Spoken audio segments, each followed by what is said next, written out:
So here we are, we're in the greenside bunker and we're going to discuss varying your ball flight for a greenside bunker shot. So in this particular situation here, we've got a flag that's pretty short still. We don't really want it to run a whole bunch, but let's just assume we want 3 different flights of shots to get out of this bunker. So for example, if I've got a short flag, we might pull out a 62 degree, open the club face right up, try and hit it up high, try and get it to land soft. Let's say we've got lots of fluffy sand and the lie's not particularly good and we've got a bit more room. Let's say we've got an extra 10 meters that we need the ball to go. I might pull out my 58, which has got 4 degrees less. And let's say we're in a greenside bunker, but we've got a really long way to get to the flag and there's no huge lip in front of us. We've got a particularly low lip, which means we can get it out quite easily. We might even go to a pitching wedge or maybe even an iron. So just because you're in the bunker doesn't automatically mean you have to pull out your sand wedge. So I see that so much in pro-ams and in amateur golf. Oh, I'm in the bunker, I'll grab my sand wedge. Well, again, that's people are doing that before they've looked at the lie. So quite often, if for whatever reason I have to park my buggy over here and I need to walk over there to get to a bunker, I might take all 3 of these with me depending on what we know we've got in front of us in terms of distance. So for a short, high, soft landing shot, lots of loft. And we're going to add to that by opening the club face up tremendously to get it to get up and calm down quickly on the green.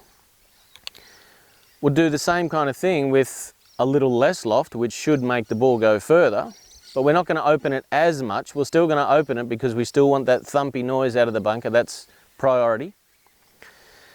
And then if we want it to go lower again, well, I'm going to use a pitching wedge, still open the club face so it doesn't dig in too quickly. Now a pitching wedge still got quite a bit of loft on it. Let's say it's got 46 to 50 degrees of loft depending on what brand or model it is. Then we can have a flight that's going like this with your most lofted, something a little bit lower again that might then roll out further. And then a pitching wedge or a 9-iron, for example, will still get it up in the air, but it's still going to roll out a lot further. So with the same kind of lie, the same style and the same technique and the same strike point, we're basically going to vary our lie by using, in this case, the most simplest way is to vary your club. It's pretty simple. So take 3 clubs with you. Take a look at what you've got in front of you before you make your decision and say, rightio, I've got 30 meters to go. I've got 20 meters to go. I've got 10 meters to go. All right, so for 10 meters, I'm going to take my most lofted club. We're going to play this first ball here. We're going to open the club face up tremendously. We're still going to keep our distance from the ball. We're not going to be in a normal position like we might be on grass. We want low still to get the ball and guarantee it gets up over this lip here. So here we go. This should pop out quite nice and high. I'm going to use the same energy on all 3 of these shots. So there we go. That's popped up pretty high. It's calmed down quite quickly.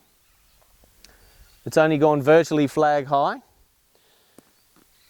Now I'm going to take my 58, which is a lot bouncier, which means I'm going to have to open it up a little bit more than I would have with my 62.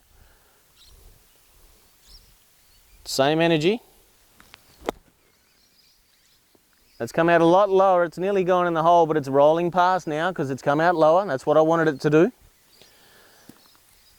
Now we're going to imagine that the hole is 30 meters away. It's still a bunker shot.